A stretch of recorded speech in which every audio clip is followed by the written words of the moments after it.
کہ بہت severe fractions تھے. مثال کے طور پہ ایک وہ حصہ تھا جو یو پی والی اور اردو سپیکنگ مسلم لیگ تھی, لیاقت علی خان وغیرہ کی مسلم لیگ, اور ایک وہ مسلم لیگ تھی جو یونینسٹ پارٹی سے مسلم لیگ آئی, اور اس کے اندر بھی بہت سارے اختلافات تھے. مثال طور پہ سندھ کی مسلم لیگ جو ہے اس کا یہ خیال تھا کہ جی جب پاکستان بنے گا تو اس کے اندر بہت ساری صوبائی خود مختاری ہوگی, مگر ایسا نہیں ہوا. 55 کے اندر 1 یونٹ بن گیا, جی ایم سید جیسے لوگ اور بہت سارے مسلم لیگ کے لوگ جو ہیں پھر مسلم لیگ سے علیحدہ ہونے شروع ہوئے اس 1 یونٹ کی مخالفت کے اندر. تو ہم نے یہ دیکھا کہ ویسٹ پاکستان کے اندر بھی کوئی یونائٹڈ رولنگ کلاس نہیں بن سکی, بلکہ فریکچرڈ رولنگ کلاس تھی. پنجاب کی رولنگ کلاس اگر ایک حصے کو سپورٹ کر رہی تھی, سندھ کی رولنگ کلاس اور وہاں کے بڑے بڑے جو زمیندار طبقہ تھا, جاگیردار طبقہ تھا, وہ کسی اور کے حصے کو. پھر خیبر پختونخوا کے اندر نیشنل عوامی پارٹی کی اپنی سیاست, اس سے پہلے خدائی خدمت کار وغیرہ, اور اسی طرح بلوچستان کے اندر اپنی سیاست. تو ہم نے ہمیشہ یہ دیکھا ہے کہ پاکستان کے اندر ایک یونائٹڈ رولنگ کلاس جو کہ ایک پارٹی کے اندر موجود ہو, جس طرح انڈیا کے اندر ہمیں کانگریس پارٹی نظر آئی, اس طرح کی چیز ہمیں پاکستان میں نہیں نظر آئی. اور اس کی بنیادی وجہ بھی ہم سمجھ سکتے ہیں, اور وہ یہی ہے کہ پرائمریلی پاکستان کی ڈیمانڈ پاکستان کے ایریا سے نہیں آئی, بلکہ پاکستان کے ایریا سے باہر سے مسلم لیگ بنی, اور پھر انہوں نے ون اوور کیا مختلف پولیٹیشنز کو within what is today West Pakistan and what was East Pakistan. اور یہ اتحاد جو تھا بیسکلی 1940 میں اگر قائم ہوا آفٹر دا لاہور ڈیکلیریشن, تو میں یہ کہوں گا کہ یہ ارلی 50s تک قائم رہا, تقریباً 10-15 سال یہ قائم رہا, اور اس کے بعد یہ فریکچر ہو گیا, ٹوٹ گیا. اور یہی وجہ ہے کہ ہمیں اپنی تاریخ کے اندر یہ نظر آتا ہے کہ جبکہ انڈیا کے اندر کوئی بہت زیادہ کانگریس پارٹیاں مختلف نہیں ہیں, انڈیا کے اندر ہمیں بہت زیادہ کوئی مختلف کانگریس پارٹیاں نظر نہیں آتی, مگر پاکستان کے اندر ہمیں کئی مختلف قسم کی مسلم لیگز نظر آئی ہیں. کبھی کنونشن مسلم لیگ, کبھی فلانی مسلم لیگ, کبھی فلانی مسلم لیگ, کبھی پرو ایوب خان مسلم لیگ, کبھی پرو فاطمہ جناح مسلم لیگ, اینڈ سو آن. تو اس کا مطلب, اس سے نتیجہ ہمیں یہ اخذ کرنا چاہیے کہ پاکستان کے اندر جو ڈیموکریٹک پالیٹکس ہے, جو الیکٹڈ پارلیمنٹس آئی ہیں, وہ ایک فریکچرڈ رولنگ کلاس کی نمائندگی کرتی رہی ہیں. وہاں پہ یہاں پہ رولنگ کلاس کبھی ایک یونائٹڈ ہول بنا نہیں سکی. اس فریکچرڈ رولنگ کلاس کی سچویشن کے اندر ظاہری بات ہے وہ ایپریٹس جو کہ سامراج کے ساتھ جڑا ہوا تھا, جو سامراج نے ہی بنایا تھا, جو کہ جدید نوآبادیاتی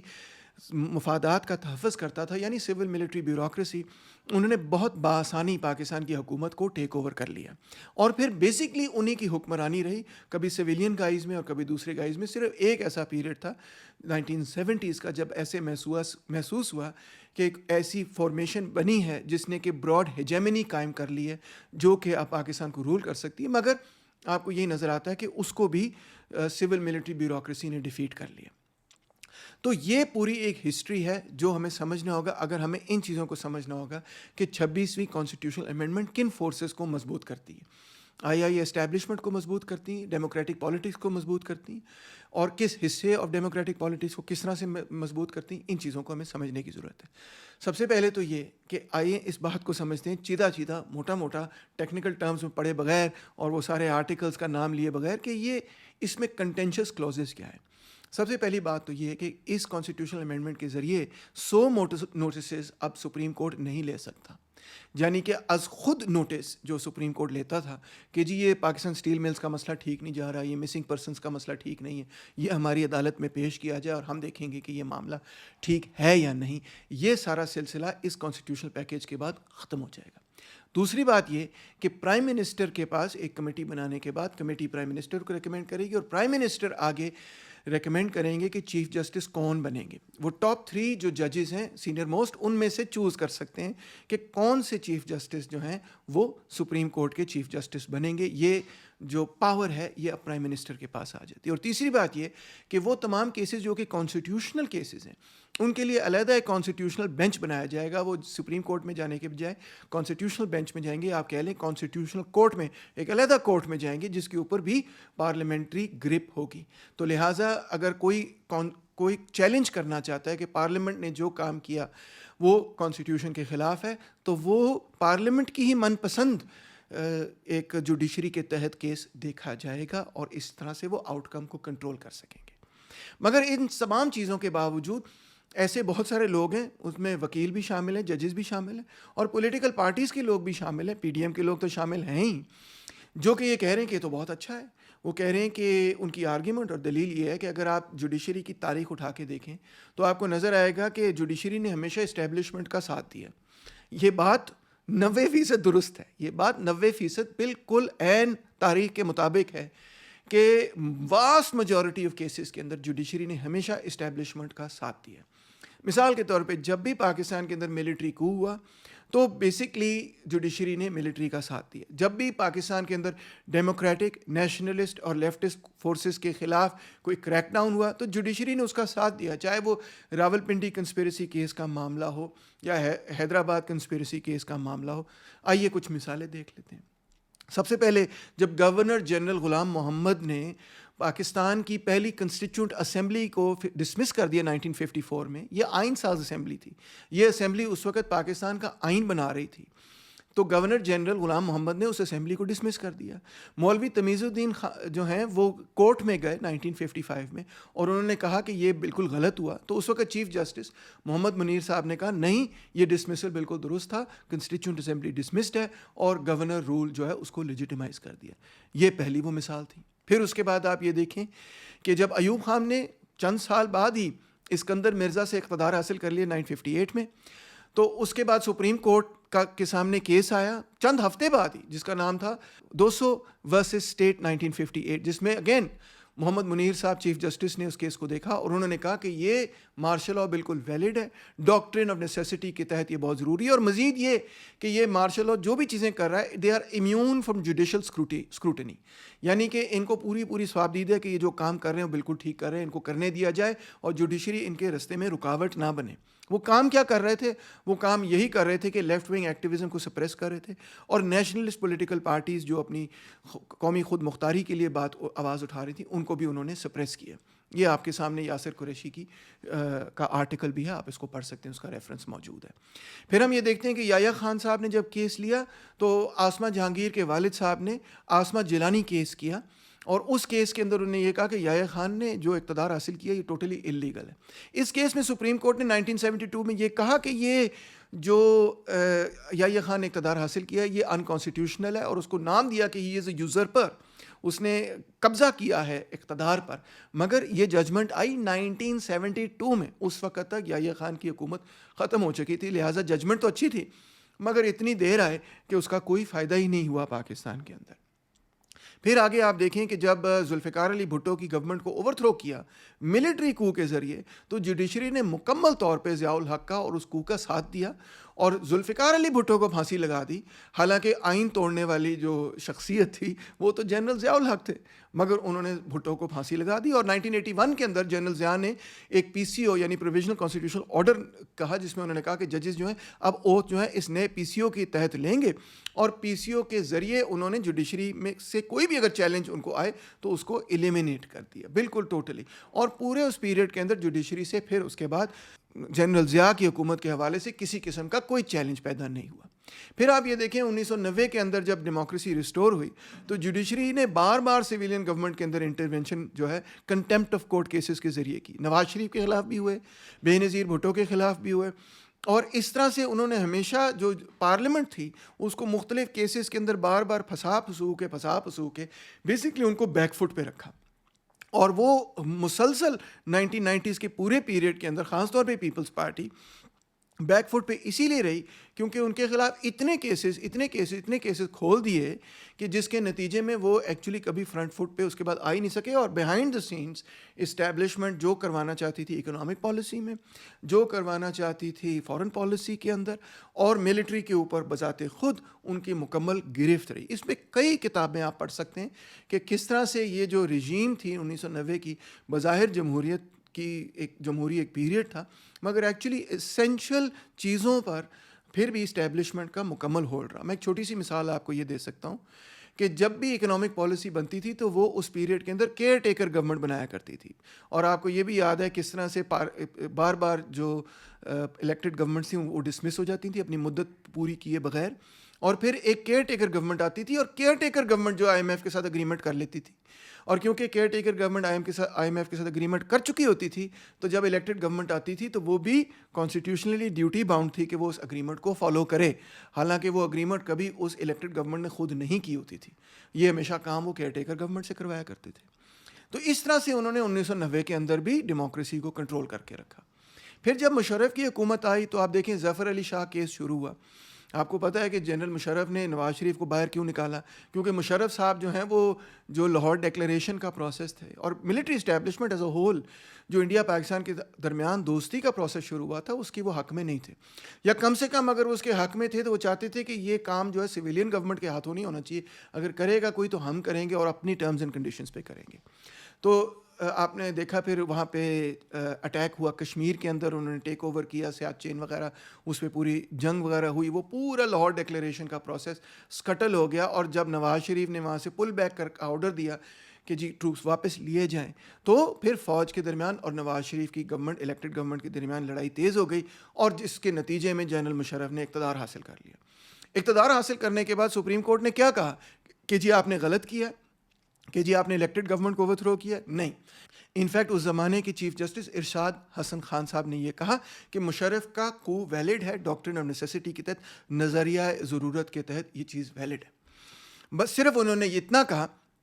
کہ جی مشرف صاحب جو ہیں وہ 3 سال کے بعد الیکشن کروا دیں. انہوں نے یہ پاور بھی دے دی کہ مشرف صاحب اگر یہ سمجھتے ہیں کہ کوئی کانسٹیٹیوشنل امینڈمنٹ وغیرہ کرنی ہے تو ان کے پاس یہ پاور بھی ہے, اندازہ کریں آپ. پھر مشرف صاحب نے 2000 کے اندر ججز اوتھ کروایا پروویژنل کانسٹیٹیوشنل آرڈر کے تحت, اور کئی ججز تھے انہوں نے ریفیوز کیا, جس طرح سعید الزمان صدیقی اس کے اندر شامل تھے, انہوں نے کہا ہم ریفیوز کرتے ہیں, انہوں نے PCO کی طرف حلف نہیں اٹھایا, مگر باقی ججز نے PCO کی طرف تحت حلف اٹھا لیا, اور پھر جوڈیشری بھی مشرف کے ساتھ جڑ گئی. مگر پھر 2007 کے اندر مشرف نے جب ایمرجنسی لگائی تو وہ ایمرجنسی لگائی ہی بیسکلی اس زمانے کے چیف جسٹس افتخار چودھری کے خلاف تھی. اس کی کیا وجہ تھی اور کیا وجہ بنی جس کے نتیجے میں فوج اور جوڈیشری کے درمیان اختلاف تیز ہو گئے؟ اس کو سمجھنا بہت ضروری ہے. لال بینڈ کا بھی اس میں کردار تھا. حقیقت یہ ہے کہ چیف جسٹس افتخار چودھری باقی ججوں سے کافی مختلف قسم کے جج تھے, اس سینس میں کہ انہوں نے ایک نئی روایت ڈالی جس کو ہم آج کہتے ہیں جوڈیشل ایکٹیویزم کی. انہوں نے پبلک انٹرسٹ میں سو موٹو نوٹس کیسز شروع کر دیے. سو موٹو کا مطلب ہے از خود کیسز, سپریم کورٹ خود کیسز شروع کرتے. اس میں 6 کیسز انتہائی اہمیت کے حامل ہیں, اگرچہ اس کے بعد بھی وہ کیسز کرتے رہے, جو مشرف پیریڈ کے بعد بھی پیریڈ تھا اس میں بھی وہ یہ کرتے رہے, یعنی کہ جب پیپلز پارٹی کی حکومت آئی تھی. مگر اس وقت ان کی ہم بات نہیں کریں کیونکہ ہمیں دلچسپی اس چیز میں ہے کہ ملٹری کے درمیان اور جوڈیشری کے درمیان اختلاف کیوں پیدا ہوا. اس میں وہ کون سے کیسز تھے؟ اس میں پہلا کیس تھا دا مسنگ پرسنس کیس. اس کے پیچھے حقیقت یہ تھی کہ جب امریکہ نے مشرف سے یہ کہا کہ انتہا پسندی کو کنٹرول کیا جائے تو مشرف صاحب نے لوگوں کو اٹھانا شروع کر دیا اور امریکہ کو دینا شروع کر دیا, اور اس کے ساتھ ساتھ بہت سارے ایسے لوگوں کو بھی اٹھا لیا جو کہ امریکہ نے کبھی مانگے نہیں تھے, مگر وہ کسی نہ کسی اور اعتبار سے مشرف صاحب کے لیے پین ان دا نیک تھے, تو انہوں نے کہا ان کو بھی غائب کر دو. اس پہ کوئی کورٹ پروسیجر, کوئی رول آف لا فالو نہیں ہو رہا تھا, یہ فوج خود کر رہی تھی. اور کیونکہ یہ ماورا عدالت سب کچھ اور ماورا قانون سب کچھ ہو رہا تھا, تو چیف جسٹس نے اس پہ نوٹس لے لیا کہ یہ کیا معاملہ ہے, جو بلوچ نیشنلسٹ ہیں وہ کیوں مسنگ جا رہے ہیں, جو ملیٹنٹ اسلامسٹ ہیں وہ مسنگ جا رہے ہیں مگر وہ کورٹ میں کیوں نہیں پیش ہو رہے, اور اس طرح اور بہت سارے پولیٹیکل ایکٹیوسٹ, خاص طور پہ نیشنلسٹ پولیٹیکل ایکٹیوسٹ بھی غائب جا رہے ہیں. تو کیا مسئلہ ہے, اس معاملے کو کنٹرول کیا جائے. دوسرا, 2006 کے اندر جو پاکستان اسٹیل ملز کی پرائیویٹائزیشن شوکت عزیز صاحب کرنے جا رہے تھے, جس میں میں بھی سمجھتا ہوں کہ وہ پرائیویٹائزیشن کے نتیجے ملک و قوم کو کوئی فائدہ نہیں ہونا تھا. اگرچہ اسٹیل مل بہت نقصان اٹھا رہی ہے, اس میں بہت سارے ریفارمز کی ضرورت ہے, مگر جن ٹرمز اینڈ کنڈیشنز پہ وہ پرائیویٹائزیشن کرنے جا رہے تھے اس کے خلاف چیف جسٹس نے سو موٹو نوٹس کیس اٹھا لیا. اور جب وہ کیس اٹھا لیا تو وہ پرائیویٹائزیشن رک گئی, ابھی بھی وہ پرائیویٹائز نہیں ہوئی مل, اور اس میں بیسکلی انہی کا کردار تھا. پھر آپ دیکھیں کہ جب قیمتیں اشیاء کی بڑھیں تو اس پہ بھی انہوں نے سو نوٹس کر لیا کہ جی یہ جو بیسک کموڈیٹیز کی پرائسز نہیں بڑھنی چاہیے, پرائسز کو کنٹرول کیا جائے. اسی طرح پرویز الہی صاحب کی جو انلیگل کنسٹرکشن کیس ہے اس پہ انہوں نے جو ہے سو موٹو نوٹس لے لیا کہ یہ جو کنسٹرکشنز کر رہے ہیں یہ انلیگل ہیں, یہ غلط ہیں, تو ان کو بھی روکا جائے. پھر رینٹل پاور پلانٹس کا کیس تھا جو IPPs کے کیس کے ساتھ جڑا ہوا بڑا امپورٹنٹ کیس, اس پہ انہوں نے نوٹس لے لیا جو بجلی کے معاملات پر. اور پھر بلوچستان کا لا اینڈ آرڈر کیس انہوں نے, یہ 6 اہم کیسز لے لیے جس میں اسٹیبلشمنٹ بھی یہ سمجھتی تھی اور اس زمانے کی پولیٹیکل پارٹی یعنی کاف لیگ بھی یہ سمجھتی تھی کہ چیف جسٹس افتخار چودھری وہ کیسز لے رہے ہیں جو کہ پارلیمنٹ کو بلانگ کرتے ہیں, یہ کیوں یہ کیسز لے رہے ہیں. اچھا, دلچسپ بات یہ ہے کہ بورژوا لیگیلٹی کے پوائنٹ آف ویو سے اگر آپ دیکھیں, اگر آپ دنیا کے ججز سے یہ پوچھیں کہ یہ ٹھیک تھا یا غلط تھا, تو وہ یہی کہیں گے کہ سو موٹو نوٹس جو ہے وہ انتہائی محدود کیسز میں کیا جاتا ہے اور ایسے نہیں کرتے جس طرح چیف جسٹس افتخار چودھری نے کیا. مگر دوسری طرف حقیقت یہ ہے کہ عوام بھی ان کیسز میں اور ان سچویشنز میں ریلیف چاہ رہی تھی, اور کیونکہ پولیٹیکل پروسیس کو اتنی بری طرح سے مینیپولیٹ کیا تھا مشرف صاحب نے, جو ڈیموکریٹک پارٹیز تھیں ان کو تو باہر کر دیا تھا, اور اپنی پولیٹیکل مینیپولیشن سے کاف لیگ کو وہ لے آئے تھے, ادھر پیپلز پارٹی پیٹریٹس گروپس کو وہ لے آئے تھے, تیسری طرف انہوں نے ایم ایم اے اپنی قائم کر لی تھی. یعنی پورے پولیٹیکل ارینا کے اندر کیونکہ انہوں نے ڈیموکریسی کا گلا گھونٹ دیا تھا, تو پھر یہی ایک طریقہ نکلا عوام کے پاس کہ اچھا چیف جسٹس ہو سکتا ہے ہمارے مسئلے حل کر دیں, کیونکہ پارلیمنٹ کی گچی تو مشرف صاحب نے ایک طرح سے قابو کر لی ہے بڑے طریقے سے, ایل ایف او سے, پی سی او سے, الیکشنز کو مینیپولیٹ کر کے, پارٹیز کو مینیپولیٹ کر کے, یہاں سے تو ہمیں کوئی ریلیف ملنے کا چانس نہیں ہے. تو اس وجہ سے بہت ساری عوام, رائٹ ونگ بھی اور لیفٹ ونگ بھی اور ہیومن رائٹس کے لوگ بھی جو ہے نا چیف جسٹس کے ساتھ الائن ہو گئے کہ جو فوج اور کاف لیگ اس وقت پالیسیز کر رہی ہے وہ غلط ہے, ان کو روکنے کا صرف یہی طریقہ نظر آ رہا ہے کہ چیف جسٹس کا ساتھ دیا جائے. لہٰذا مشرف نے چیف جسٹس کو ریپلیس کرنے کی کوشش کی, اس پہ آپ نے دیکھا پوری احتجاج ہوئی اور مشرف صاحب کی حکومت گر گئی. اب اس کے بعد کیا ہوا کہ جب ڈیموکریٹک حکومت آ بھی گئی, الیکٹڈ حکومت آ بھی گئی, تو جوڈیشل ایکٹیویزم کا سلسلہ ختم نہیں ہوا. جو آگے مزید ججز آئے انہوں نے کہا کہ افتخار چودھری صاحب نے تو بڑی بابا کمائی, بڑی ان کو عزت ملی, تو ہم بھی ایسا کرتے ہیں. تو ہم دیکھتے ہیں کہ 2000 چیف جسٹس افتخار چودھری کے پیریڈ کے اندر بھی اور اس کے بعد کے پیریڈ کے اندر بھی 2021-22 تک جوڈیشل ایکٹیویزم جاری رہا. کیا ایگزامپلز ہیں اس کی ایگزامپلز ہے پیناما پیپرز کیس جو 2016-17 میں ہوا, فیض آباد دھرنا کیس 2017-19 کا case, Zainab Ansari murder case جو 2018 کا case, water and dams funds initiative 2018 کے اندر کہ جب چیف جسٹس خود کہہ رہے تھے کہ میں ڈیم بنا کے دکھاؤں گا, میں بھاشا ڈیم بناؤں گا, اینڈ سو آن. اچھا, bail for former P M Nawaz Sharif on medical grounds 2019 کے اندر ان کو ریلیف مل گئی کہ جی وہ ان کو میڈیکل بیسس پہ جو ہے بیل دے دی جائے, وہ باہر چلے گئے. ججز arrest case 2021, Shehbaz Sharif bail in money laundering case 2021, census data dispute 2017-21, justice Qazi Faez Isa case 2019-2021 اور Lahore smog and environmental pollution cases 2016-2021. یعنی کہ اس طرح کے ڈھیر سارے اور بھی کیسز ہیں اور ہو سکتا ہے آپ کہیں کہ یہ کیس جوڈیشل ایکٹیویزم میں نہیں, وہ کیس ہونا چاہیے. مگر ہمیں ایک یونیک چیز پاکستان کی اپنی جوڈیشل ہسٹری میں نظر آتی ہے کہ جسٹس افتخار چودھری کے بعد ایک پورا پیریڈ, ایک دہائی کا پیریڈ انفیکٹ شروع ہوتا ہے جس کے اندر جوڈیشل ایکٹیویزم ایک چیز بن جاتی ہے. ہم یہ بھی دیکھتے تھے کہ ججز جو ہیں کوئی ہسپتال میں جا رہا ہے, کوئی اسکول میں جا رہا ہے, کوئی اس ادارے میں کوئی اس ادارے میں جا رہا ہے اور کہہ رہا ہو یہ کیا ہو رہا ہے, وہ کیا ہو رہا ہے, کام کیوں نہیں ہو رہا, وغیرہ وغیرہ, جو کہ ایکچولی جوڈیشری کا کام ہرگز نہیں ہے. اور اگر آپ دنیا سے پوچھیں تو ایسے نہیں, مگر پبلک کو پھر بھی یہ ایک پاپولسٹ چیز لگتی تھی, اچھی چیز لگتی تھی کہ چلو کوئی تو ہے جو کچھ کرنے کی کوشش کر رہا ہے, ان کو کم سے کم یہ محسوس ہوتا تھا. بہرحال جی, اب معاملہ یہ بنا کہ جب پاکستان ڈیموکریٹک موومنٹ اقتدار میں آئی, اور وہ کس طرح سے اور کیوں اقتدار میں آئی, وہ اس کی ہسٹری بھی آپ جانتے ہوں گے. اس کی ہسٹری مختصراً یہی ہے کہ سب سے امپورٹنٹ, ویسے تو جب بھی لڑائی ہوتی کئی مختلف چیزیں ہوتی ہیں, مگر سب سے امپورٹنٹ چیز جو تاریخ نے بھی وقت نے بھی ثابت کی ہے, جس کی وجہ سے عمران خان اور سینئر ملٹری اسٹیبلشمنٹ قائدین کے درمیان اختلافات تیز ہوئے, وہ عمران خان صاحب کے درمیان اور چیف آف آرمی اسٹاف کے درمیان جو معاملات خراب ہوئے, وہ اس کی بنیادی وجہ بنی جنرل فیض حمید. جنرل فیض حمید بہت پرو عمران خان تھے, اور کچھ لوگ, بہت سارے لوگ میڈیا میں جو ہیں کم سے کم, وہ مجھے یہ کہتے ہیں کہ جی اصل میں جو مین آرکیٹیکٹ تھے جن کی وجہ سے عمران خان جو ہے وہ اتنے بڑے پولیٹیشین بنے, وہ فیض حمید ہی تھے. انہوں نے ساری سوشل میڈیا لینڈسکیپ اور میڈیا لینڈسکیپ کو ایسے منور کیا, وہ اس چیز کے کہتے ہیں جینیس تھے, کہ جس کے نتیجے میں عمران خان ایک ہیرو بن کے سامنے آئے. اب جب اپوزیشن کی یہ کوشش تھی کہ نو کانفیڈنس موومنٹ لانچ ہو جائے, نو کانفیڈنس ہو جائے, اور ان کو صرف 10 ووٹ, یاد رکھیں صرف 10 ووٹ چاہیے تھے نیشنل اسمبلی میں, اگر وہ ٹرن ہو جائیں تو وہ حکومت کو گرا سکتے تھے. تو ان کی پوری کوشش تھی MQM بلوچستان عوامی پارٹی وغیرہ کہیں نہ کہیں سے کچھ لوگ ٹوٹ جائیں اور ہمارے ساتھ آ جائیں. اب عمران خان صاحب یہ چاہتے تھے کہ فوجی اسٹیبلشمنٹ وہ کچھ ایسا معاملہ کریں کہ جس کے نتیجے میں یہ vote of no confidence defeat ہو جائے, جس پر باجوہ صاحب نے کہا کہ نہیں, ہم یہ نہیں کر سکتے, ہم اس معاملے میں نیوٹرل رہیں گے. اس کی بنیاد پہ ایک پھر لڑائی شروع ہو گئی, اور آپ نے وہ فقرہ بھی عمران خان کا سنا نیوٹرل کے حوالے سے اینڈ سو آن. اب یہ جب لڑائی چلنی شروع ہوئی تو پھر فوج نے بھی جو ہے اس پہ رد عمل کیا, اور یہی وجہ ہے کہ فیض حمید صاحب کے اوپر اب آپ دیکھ لیں کہ کورٹ مارشل کا کیس ہے, جبکہ رشیا سے تیل خریدنے والا معاملہ اب کوئی ایشو نہیں رہا. یہ موجودہ حکومت بھی روس سے تیل خرید رہی ہے. So that was not the main issue کہ انہوں نے کیونکہ رشیا سے تیل خریدنے کا ایک فیصلہ کر لیا, وہ فوج کے کہنے پر ہی تھا سب کچھ, تو اس وجہ سے حکومت گرائی گئی. No, that was not the reason. اگر یہ وجہ ہوتی تو آج کیسے ہم پھر روس سے تیل خرید رہے ہیں؟ آج ہم روس سے تیل خرید رہے ہیں. تو جس چیز پر ریکنسیلیشن ہو گئی ہے, اس سے ظاہر یہ ہوتا ہے کہ وہ ڈیل بریکنگ معاملہ نہیں تھا. مگر جس چیز پر ریکنسیلیشن نہیں ہو پا رہی, آپ کو یہ سمجھ آ جانی چاہیے کہ وہ اصل معاملہ تھا جو ڈیل بریکنگ معاملہ تھا عمران خان کے درمیان اور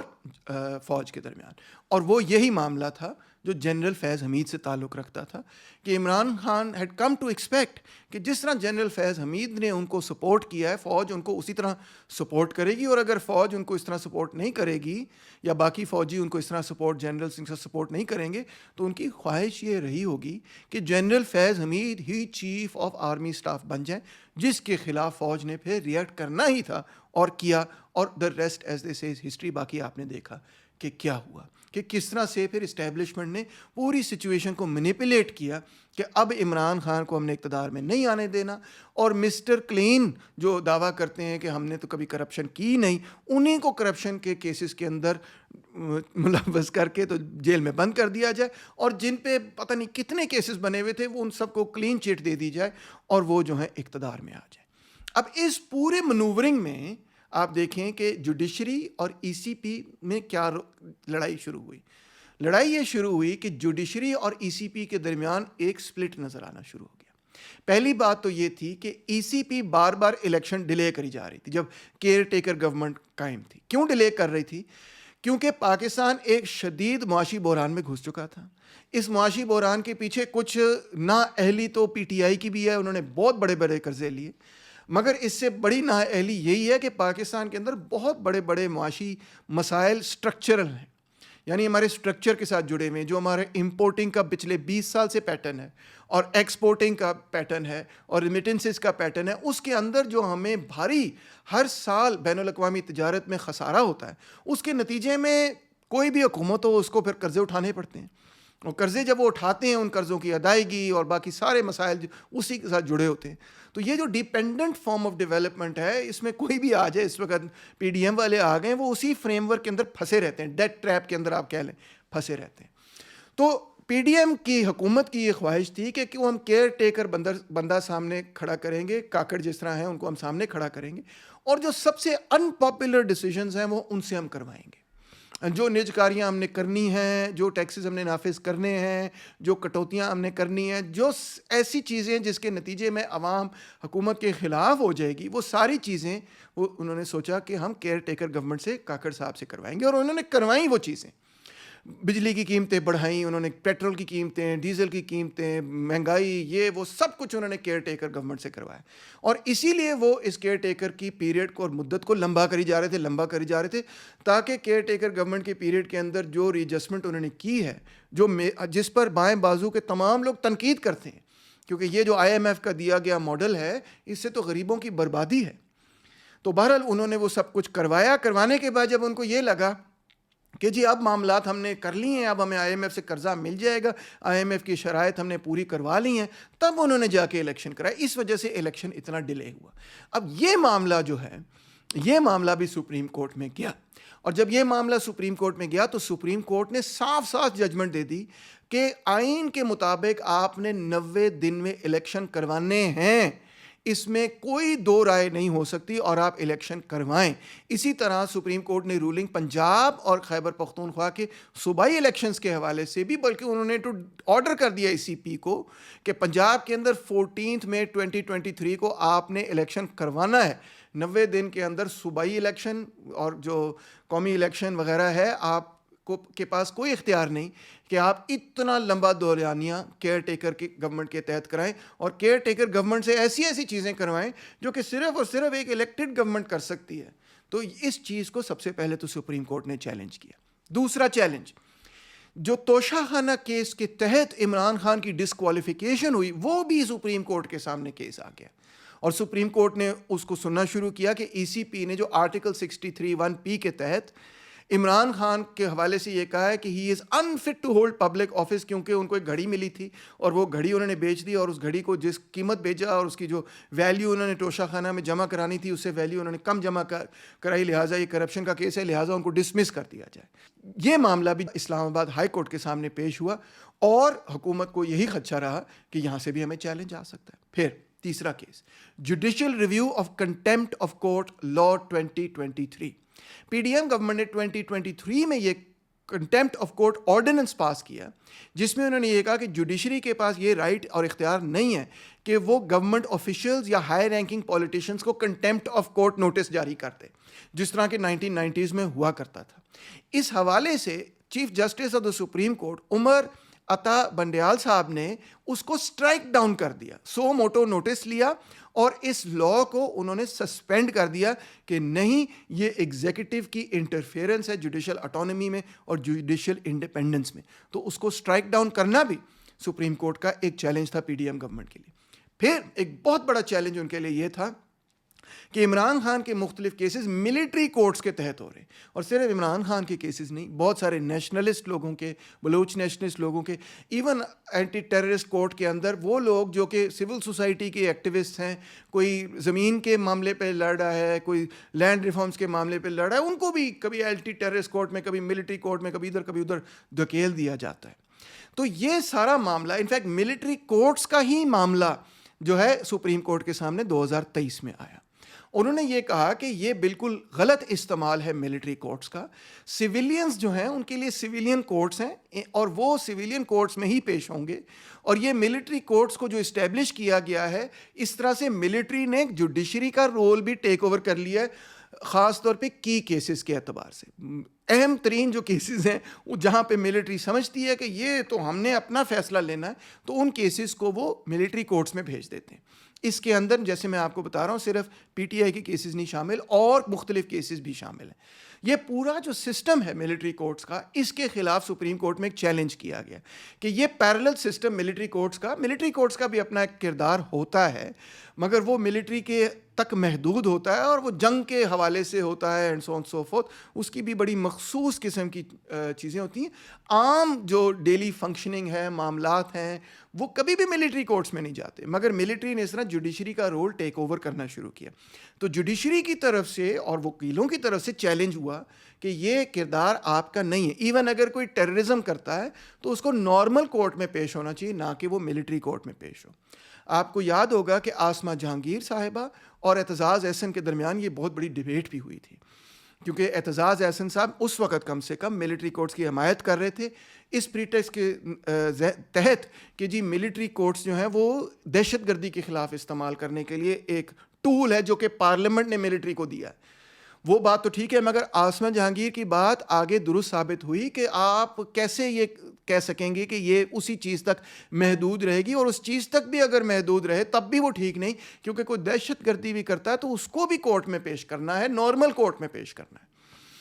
وقت نے آسمہ جہانگیر کی بات کو میرے نقطہ نظر میں درست ثابت کیا، کیونکہ ملٹری کورٹس نے اپنی جوریسڈکشن وہ بڑھاتے گئے، اور پھر جو پی ٹی آئی کے رائٹس ہوئے 9 مئی کو، انہوں نے ان کو بھی ملٹری کورٹ کے تحت تننے کی کوشش کی. آپ کے سامنے یہ پورا معاملہ. تو یہ سارا سلسلہ جو ہے اس کو بھی سپریم کورٹ کے تحت چیلنج کیا جا رہا ہے، اور چیلنج کرنا چاہیے. پھر سپریم کورٹ اور ہائی کورٹ دونوں نے کئی ایسی ججمنٹس 2021 سے لے کے 23 میں دیں جو کہ پریس فریڈم کو بحال کرتی تھیں. کئی جگہوں پہ جہاں پہ فریڈم آف پریس وغیرہ کو ایگزیکٹو اتھارٹی کے تحت دبایا جا رہا تھا، تو کورٹس نے اس پر ڈیسیجنز کی کہ یہ بالکل غلط ہے. اور پھر سب سے زیادہ امپورٹنٹ بات جو نیو گیم ان ٹاؤن ہے آپ کو سمجھنے کی ضرورت ہے. دیکھیں ماضی کے اندر آپ نے یہ دیکھا کہ جب بھی ملٹری نے ٹیک اوور کیا تو سپریم کورٹ نے ان کو سپورٹ کیا, مگر اب سچویشن وکلا تحریک کے بعد ایک مختلف صورتحال میں ہے. وہ یہ ہے کہ اب ملٹری اس چیز پر ریلائی نہیں کر سکتی. اگر بالفرض آج ملٹری کو ہو جائے تو کیا ججز جو ہیں اس ملٹری کا ساتھ دیں گے؟ شاید کچھ دے دیں, مگر 2007 سے لے کے 8-9 وغیرہ کا جو جوڈیشل ایکٹیویزم اور اس کے بعد کے جوڈیشل ایکٹیویزم کا بھی جو ایک ایکسپیرینس ہے,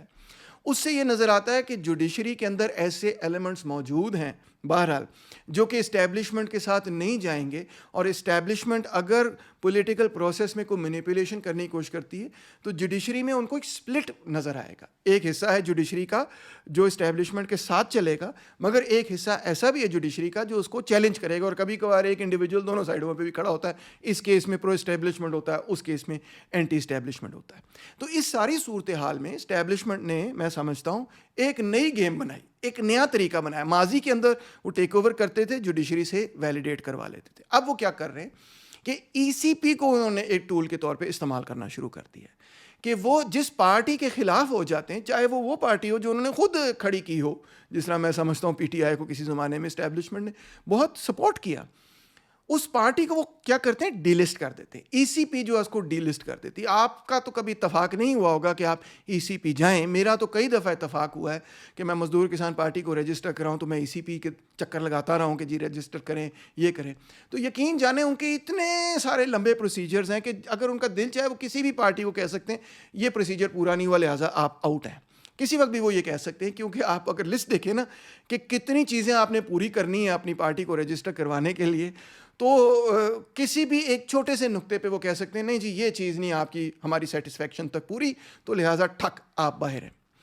تو یہی معاملہ ہے کہ ای سی پی کے ذریعے جب وہ کسی پارٹی کو ڈی لسٹ کرتے ہیں تو نہ صرف وہ اپنا الیکشن سمبل لوز کر جاتی ہے, نہ صرف یہ کہ وہ اب ایک پارٹی کے طور پر الیکشن میں کھڑی نہیں ہو سکتی, بلکہ اس کے امیدوار آزاد امیدوار کے نام پہ کھڑے ہوتے ہیں. مگر اس کے ساتھ ساتھ اس سے بھی بڑھ کر بات یہ ہے کہ تمام جو ریزرو سیٹیں ہیں ان پہ ان کا کوئی کردار نہیں ہو سکتا, کوئی رول نہیں ہو سکتا, کیونکہ اگر وہ انڈیپینڈنٹ کینڈیڈیٹس کے طور پہ کھڑے ہوں گے, ایک پولیٹیکل پارٹی کے طور پہ نہیں کھڑے ہوں گے, تو ریزروڈ سیٹیں جو کہ پروپورشنل ریپرزنٹیشن سسٹم کے مطابق پولیٹیکل پارٹیز کی سیٹوں کے حساب سے الاٹ ہوتی ہیں, وہ ان کو نہیں ملیں گی, اور نہیں ملیں پی ٹی آئی کو, کیونکہ پی ٹی آئی کو وہ ریکگنائز ہی نہیں کر رہے ایز اے پارٹی. یہی وجہ تھی کہ پی ٹی آئی نے پھر اپنے آپ کو سنی اتحاد کونسل کے تحت جو ہے ثابت کرنے کی کوشش کی تاکہ ان کو ریزرو سیٹیں ملیں. اب یہ ریزرو سیٹیں کتنی ہیں آپ پوچھیں گے, نیشنل اسمبلی کے اندر 326 ٹوٹل سیٹیں, فاٹک وغیرہ کی سیٹیں ملا کر, اس میں سے 70 سیٹیں ریزروڈ سیٹیں, جی ہاں 60 عورتوں کی اور 10 مائنورٹیز کی, 70 سیٹیں ریزروڈ سیٹیں. اسی طرح پروونشل اسمبلیز کے اندر 156 سیٹیں ریزرو سیٹیں, یعنی دونوں نیشنل اسمبلی اور پروونشل اسمبلی کے اندر 21% سیٹیں سے تقریباً تھوڑی سی زیادہ ہی سیٹیں بنیادی طور پہ ریزروڈ ہیں. اگر الیکشن کمیشن آف پاکستان کسی بھی پولیٹیکل پارٹی کو ڈیلسٹ کر دیتی ہے, کہتی ہے یہ پولیٹیکل پارٹی ہے ہی نہیں, اس کا مطلب ہے 21% سیٹوں پہ وہ کھڑی ہی نہیں ہو سکتی, وہ اپنے کینڈیڈیٹس ہی نہیں دے سکتی. تو اس طرح سے یہ نیا میکنزم میں سمجھتا ہوں کہ حال ہی کے اندر, اس پیریڈ کے اندر جو سول ملٹری بیوروکریسی اس نے ڈیوائز کیا ہے کہ اچھا کورٹ اگر ہماری بات نہیں مانتی ہم ای سی پی سے اس طرح کریں گے, اور کیونکہ مشرف پیریڈ کے اندر یہ ریزرو سیٹوں کا پورا سسٹم قائم ہو چکا ہے تو اس کے ذریعے ہم جو ہے وہ ناک آؤٹ کر سکتے ہیں, کسی بھی پارٹی کی 25-26 سیٹیں ناک آؤٹ کر سکتے ہیں, اور لہٰذا وہ میجورٹی نہیں جیتے گی. یہی طریقہ تھا جس کے تحت آپ دیکھیں کہ پی ڈی ایم نے بنیادی طور پہ اقتدار بھی حاصل کیا. تو یہ کوئی برابر کا مقابلہ تھا ہی نہیں, اور ای سی پی نے اس کو ایک لا برابر کیا, ای سی پی نے اس کو ایک ان ایکول کمپٹیشن بنایا. تو یہ اب نیا طریقہ اسٹیبلشمنٹ سول ملٹری بیوروکریسی نے نکالا ہے کہ اگر کورٹ ہمارا ساتھ نہیں دیتی تو ہم ای سی پی کے ذریعے جس پارٹی کو ہم نے ڈیمیج کرنا ہے ہم اس کو اس طرح سے ڈیمیج کر لیں گے. اب آپ اس معاملے کو دیکھیں کہ 12 جولائی 2024 کو سپریم کورٹ آف پاکستان نے ایک انتہائی اہم فیصلہ کیا, جس میں ایک میجورٹی ڈیسیجن تھی اور ایک مائنورٹی ڈیسیجن تھی. 13 ممبر بینچ کا سپریم کورٹ تھا, اور اس نے میجورٹی ورڈکٹ یہ دیا کہ ای سی پی اور پی ایچ سی نے جس طرح سے پی ٹی آئی کو ڈی لسٹ کیا ہے, ان کو بلہ دینے سے انکار کیا, اور پھر اس کے نتیجے میں ان کی جو ریزرو سیٹیں وہ ساری غائب ہو گئیں, اس کو انہوں نے نل اینڈ وائڈ اور انکانسٹیٹیوشنل ڈکلیئر کیا بائی میجورٹی ڈیسیژن. انہوں نے یہ کہا کہ you can not disqualify a political party from elections on this basis. یہ ایک لینڈ مارک ججمنٹ تھی جو کہ آبویسلی جو اسٹیبلشمنٹ اس وقت کام کروانا چاہتی تھی, کیونکہ اس وقت تو establishment anti P T I, پہلے پرو پی ٹی آئی تھی, اب اس وقت establishment pro P D M ہے, پہلے اینٹی پی ڈی ایم تھی, بعد میں یہ تبدیل بھی ہو سکے گا, ڈپینڈ کرتا ہے کہ اس وقت سچویشن کیا ہے, صورتحال کیا ہے. تو یہ وہ فریش صورتحال تھی 12 جولائی 2024 کی میجورٹی ڈیسیژن, جس میں انہوں نے یہ کہا کہ ای سی پی کا یہ جو ایکشن ہے یہ غلط ہے, یہ انکانسٹیٹیوشنل ہے, اس کو نل اینڈ وائڈ ڈکلیئر کیا جاتا ہے, جس کے نتیجے میں وہ 26% سیٹوں میں بھی پاکستان تحریک انصاف کو کئی سیٹیں, بلکہ میجورٹی سیٹیں ملنے جا رہی تھیں, ایٹ لیسٹ 50% سے زیادہ سیٹیں ان کو ملنے جا رہی تھیں. یہ ایکچوئل وہ ججمنٹ ہے جس کی وجہ سے اب 26ویں آئینی ترمیم حکومت نے زبردستی پاس کی ہے. اب وہ دوبارہ سے یاد کرتے ہیں کیا ہے وہ آئینی ترمیم. 26ویں آئینی ترمیم کے چیدہ اہم ترین نکات کیا ہیں. نمبر 1 یہ کہ سپریم کورٹ جو ہے سو موٹو نوٹسز نہیں لے سکتی, یعنی وہ جوڈیشل ایکٹیویزم کا سلسلہ جو تقریباً پچھلے 2 دہائیوں سے جاری تھا اس کو ختم کر دیا جائے. ان کو بالکل یہ اجازت نہ دی جائے کہ اگر ہم فرض کریں اسٹیل مل پی آئی اے کی پرائیویٹائزیشن کر رہی ہے کہ supreme court suo motu notice لے کے ہمارے وکیلوں کو پیش کرے کہ جی پی آئی اے کی پرائیویٹائزیشن یا ایئرپورٹس کی پرائیویٹائزیشن کے پیچھے کیا آپ کر رہے ہیں, یا لیسکو کی پرائیویٹائزیشن یا جو بھی پرائیویٹائزیشن کر رہے ہیں آپ کیا کر رہے ہیں. مسنگ پرسنس کا معاملہ, میڈیا کا معاملہ, انہوں نے کہا سپریم کورٹ ان معاملوں کو از خود نہیں دیکھ سکتا. ایک دوسری بات یہ کہ انہوں نے یہ کہا ہے کہ پرائم منسٹر چوز کرے گا کہ سپریم کورٹ کا جسٹس کون ہے, وہ ٹاپ 3 سینئر موسٹ ججز میں سے چوز کرے گا. ظاہری بات ہے کہ پرائم منسٹر وہی جج چوز کرے گا جو کہ اس کی فیور میں ہوگا, جس طرح مشرف صاحب بھی کیا کرتے تھے, جس طرح ایوب خان صاحب بھی کیا کرتے تھے, جس طرح ضیاء صاحب بھی کیا کرتے تھے. تو اب independence of judiciary prime minister سے چیک اینڈ بیلنس کا کوئی کردار ادا نہیں کر پائے گی. اور تیسری یہ بات کہ انہوں نے یہ کہا کہ کانسٹیٹیوشنل میٹرز جو ہیں وہ سپریم کورٹ میں نہیں, بلکہ اس کے لیے ایک علیحدہ کانسٹیٹیوشنل کورٹ, ایک کانسٹیٹیوشنل بینچ کریٹ ہوگا, وہ اس کو دیکھے گا. یعنی کہ یہ معاملات بھی انہوں نے اپنے کنٹرول میں لے لیے کہ وہ بینچ جو بنے گا وہ بھی پارلیمنٹ ڈیسائیڈ کرے گی کیسے بنے گا کیسے نہیں بنے گا, تاکہ اگر وہ کوئی مینیپولیشن کرنا چاہیں, جیسے کہ وہ کرتے آئے ہیں پچھلے 3 سالوں کے اندر, مزید مینیپولیشن کرنا چاہیں یا آلریڈی جو مینیپولیشن کر چکے ہیں اس کو کسی قسم کا کوئی کانسٹیٹیوشنل چیلنج نہ ہو. تو دوستو اس بات کو سمجھنے کی ضرورت ہے, یعنی کہ ایک پورا نیا روٹ بنایا گیا ہے پارلیمنٹ کو کنٹرول کرنے کا. وہ روٹ کیا ہے, آپ ای سی پی کے ذریعے کسی پارٹی کو ڈسکوالیفائی کر دیں, اور پھر آپ سپریم کورٹ کو بلاک کر دیں کہ وہ ای سی پی کے ذریعے جو آپ نے پارٹی کو ڈسکوالیفائی کیا ہے اس کو سپریم کورٹ کسی حوالے سے چیلنج نہ کر سکے. اس مقصد کے لیے آپ نے 26ویں آئینی ترمیم متعارف کروائی ہے, تاکہ سپریم کورٹ کی وہ پاور کہ جس کے تحت آپ نے ای سی پی کے ذریعے اپنا الیکشن مینیپولیٹ کر کے وہ رزلٹ دیا جو آپ کو چاہیے تھا, اس پاور کو آپ نے اب اپنے قابو میں لے لیا. اور اس طرح سے وہ حصہ جو پاکستان کے اندر جدید نوآبادیاتی مفادات کا تحفظ کرتی ہے, یعنی civil military bureaucracy on the whole, as a whole majority جو اس کی جہاں پہ وہ کھڑی ہے, وہ پاکستان کے اندر پاکستان کی فریکشنس جمہوریت کو کنٹرول کر سکتے. پاکستان میں جمہوریت تو توڑ پھوڑ کا شکار ہے, تو ٹوٹی ہوئی ہے, اس میں کوئی شک نہیں, مگر اس کو کنٹرول کرنے کا اور اس میں سے وہ رزلٹ نکالنے کا اب یہ نیا طریقہ پاکستان کی اسٹیبلشمنٹ نے دریافت کر لیا ہے, اور اس کے لیے 26ویں آئینی ترمیم پاس کروانا انتہائی ضروری تھا.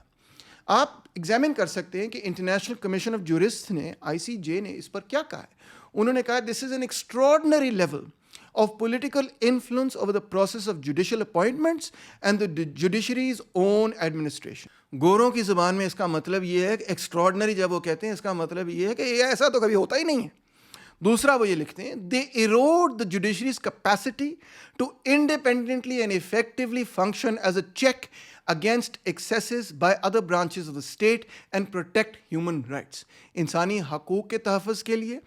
اور اگر ایگزیکٹو جو ہے اپنی اتھارٹی سے آگے چلی جائے, اگر ماورا قانون کچھ کرنے کی کوشش کرے, اس پہ جو چیک کرتی ہے سپریم کورٹ, اس کی اتھارٹی کو توڑ دیا گیا ہے. کتنی اہم بات انہوں نے کہی ہے آپ کو. اور تیسری بات انہوں نے یہ کہی, the core principles of the rule of law and the separation of powers was flagrantly violated in this case. میرے الفاظ نہیں, ان کے الفاظ ہیں, flagrantly violated. اتنی بالکل ننگی طرح سے انہوں نے سارے قانون کو توڑا ہے, رول آف لا کو بھی توڑا ہے اور سیپریشن آف پاورز کو بھی انہوں نے مکمل طور پہ ڈیمیج کیا. تو ان سب چیزوں کو مد نظر رکھتے ہوئے میری آپ سے التجا یہی ہے کہ جب آپ اس معاملے کو سیاسی انداز سے دیکھیں گے تو آپ کو یہی بات سمجھ آئے گی کہ وہ قوتیں جن کو ہم کہتے ہیں کہ یہ جدید نوآبادیاتی مفادات کا تحفظ کرتی ہیں, ان قوتوں کی قوت میں, ان کی ابیلٹی میں, ان کے اختیارات میں 26ویں آئینی ترمیم سے اس نتیجے میں اضافہ ہوا ہے کہ اب وہ پولیٹیکل لینڈسکیپ کو منور کر سکتے ہیں ای سی پی کے ذریعے. الیکشنز میں وہ موٹا موٹا رزلٹ نکال سکتے ہیں جو وہ چاہتے ہیں. میڈیا بھی آپ جانتے ہیں کافی حد تک ان کو ہی فالو کرتا ہے. اور پھر ای سی پی کو سیف گارڈ کرنے کے لیے اور اس منورنگ کو سیف گارڈ کرنے کے لیے انہوں نے سپریم کورٹ سے جوڈیشل اتھارٹی, جوڈیشل ایکٹیویزم کی جو اتھارٹی تھی وہ مکمل طور پہ چھین لی ہے. اب یہ علیحدہ بات ہے کہ پی ڈی ایم جو کہتی تھی ہم اینٹی اسٹیبلشمنٹ ہے, وہ بھی اسٹیبلشمنٹ کے ساتھ ہے اس پوری سچویشن میں اپنی حکومت کو چلانے اور بچانے کے لیے. مگر اس صورتحال میں اسٹیبلشمنٹ کی گرفت مزید ڈیموکریٹک پالیٹکس پر اور سوسائٹی پر مضبوط ہوگی, اور میں سمجھتا ہوں اس سے ان ڈیموکریٹک انسٹیٹیوشنل اسٹرکچرز, ٹریڈیشنز وغیرہ قائم ہوں گے. اور مانا کہ پاکستان کی جمہوری سیاست بہت ہی زیادہ فریکچرڈ ہے, توڑ پھوڑ کا شکار ہے, کیونکہ کوئی بھی ایسا حکمران طبقہ موجود نہیں ہے جس کی ایک ہیجیمنی قائم ہو, بلکہ حکمران طبقے کے اندر انتہائی پولرائزیشن نظر آتی ہے. ایک طرف عمران خان کی پارٹی بیسکلی حکمران طبقے کی ہی پارٹی, دوسری طرف پیپلز پارٹی, تیسری طرف مسلم لیگ وغیرہ, یہ تینوں اسی طبقے کی مختلف حصے ہیں جو آپس میں لڑی جا رہے ہیں. اور یہ تینوں حصے جو ہیں آپس میں کوئی پرماننٹ کنسنسس ہیجمونی قائم کرنے میں کامیاب نہیں ہے کہ ہم نے پاکستان کو اس طرح سے چلانا ہے,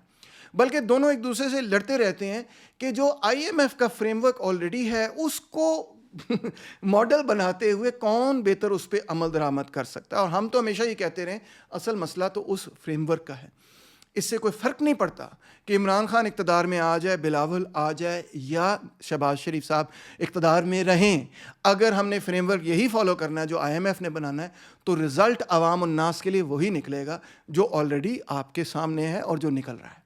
کم سے کم یہ تھا کہ اگر یہ جمہوری ڈھانچے کسی نہ کسی شکل میں قائم رہتے ہیں تو امید تو ہماری یہی ہے کہ مستقبل کے اندر محنت کش طبقہ اپنے آپ کو منظم کر کے ان ڈھانچوں کے اندر سے ہی اپنی آواز بلند کرنے میں کامیاب ہوگا. مگر ایسی آئینی ترامیم کے نتیجے میں, جیسے کہ 26ویں آئینی ترمیم ہے, در حقیقت یہ بیلنس آف فورس ایک طرف سول ملٹری بیوروکریسی اور دوسری طرف سویلین پالیٹکس کے درمیان در حقیقت ڈیسائسیولی سول ملٹری بیوروکریسی کے حق میں جاتا ہے. اور اسی لیے میں سمجھتا ہوں کہ بائیں بازو کے تمام کارکنان کو, جن کا ہمیشہ جمہوریت کے حوالے سے بڑی خدمات رہی ہیں, اس وجہ سے نہیں کہ ہم سرمایہ دارانہ جمہوریت کو بڑا اچھا سمجھتے ہیں, مگر اس وجہ سے کیونکہ جمہوریت کے رستے سے ہی ہم در حقیقت محنت کشوں کا اقتدار قائم کر سکتے ہیں. محنت کشوں کا اقتدار در حقیقت ہے ہی اصل اور حقیقی جمہوریت. تو لہٰذا اسی نظام کے اندر بھی ہم جہاں پہ اس کو توڑ نہیں سکتے تو کم سے کم اس میں ہم اپنی سپیس بنانے کے لیے, اپنی سے مراد تیمور رحمان کی نہیں بلکہ محنت کش طبقے کے لیے سپیس کو بڑھانے کی کوشش کرتے ہیں. تو مانا کہ یہ کوئی انقلابی قدم نہیں ہے, مگر یہ اصلاحاتی قدم بقدم بھی ضروری ہوتے ہیں تاکہ عوام الناس کو ساتھ لے کے ہم چلیں اور پھر سماج کی تبدیلی کے لیے کوشش کریں. کم سے کم اس لیکچر میں نے اپنا نقطہ نظر آپ کے سامنے, اپنا مدعا آپ کے سامنے, اپنا کیس آپ کے سامنے رکھا ہے. آپ بھی ضرور فیڈ بیک دیجیے گا اور میں آپ کی فیڈ بیک ایک کھلے دل و دماغ سے سنوں گا, سمجھنے کی کوشش کروں گا. And I will always appreciate your criticism. Thank you so much.